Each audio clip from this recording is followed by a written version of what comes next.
let's see if I can recite it. It's reject, absorb what is useful, reject what is useless, and integrate what is uniquely your own. Something like It, that. yeah, you told me essentially your own, but yeah, it's same principle, isn't it? Kata, which is like forms, right? Like this block, this punch, that punch. You just learn those forms, and you're supposed to use those forms against someone else who uses the same forms. Whereas Jeet Kune Do is totally the opposite of that. It's like there is no form. You're like water, and you're just in the moment, and your movements should be from your inner beings. So you should find something like Kareem Abdul-Jabbar, for instance, a very tall man, a lanky dude, a basketball player. He should be using moves that are totally different to Bruce Lee's. So his style shouldn't look this. He shouldn't try to fight like Bruce Lee. It would be foolish. But again, I think this is what gives Bruce Lee a really unique perspective, is that, he had lived in the United States, he lived in Hong Kong, he had gone back and forth, and I think it gave him a unique perspective, and he was able to take things from different styles, not being married to one style. Of course, in his youth, most famously, like Albert mentioned, he studied Wing Chun, Kung Fu. But yeah, he did also learn boxing at this Catholic school that he went to. Then later, when he came to the United States, he was studying judo. Some of his students were judoka. Famous stuntman, Gene LaBelle. He became good friends with Bruce Lee. And so Bruce Lee had exposure to judo. Fencing as well. I believe one of his brothers was a fencer. I forget the exact connection with fencing, but he was the first one to really be, trying to bridge Eastern and Western martial arts. He was bringing philosophy into it. His whole, way of teaching and his way of adopting, what was useful was very unique for the time. And I think this would later resonate in the UFC. Of course, MMA today doesn't have the same kind of philosophical underpinnings that Jeet Kune Do did or does.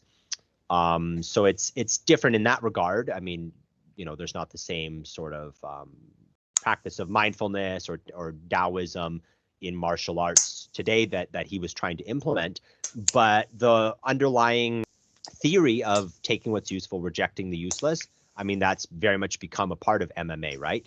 And you can really see this, this trend really started after Bruce Lee. It's a time too where it's this mixing of East and West. Again, not to say that there was no Eastern philosophy being spread in the West before this, but it was, again, just a very, very, very obscure topic that was not really discussed in the mainstream.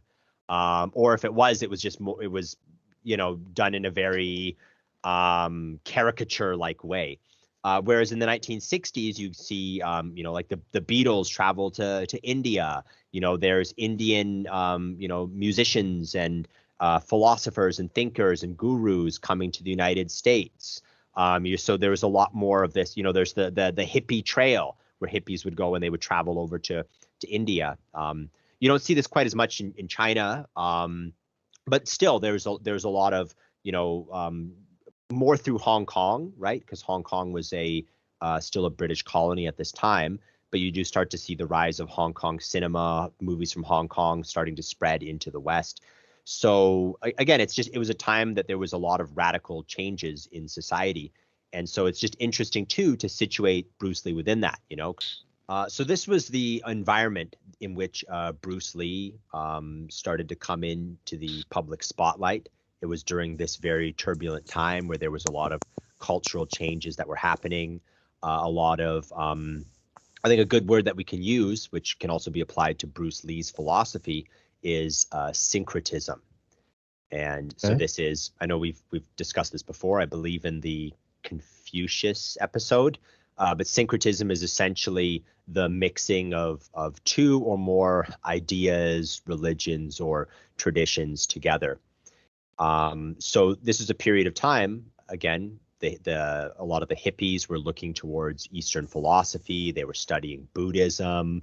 But one that I thought was particularly interesting here was the metaphor of the oak and the bamboo.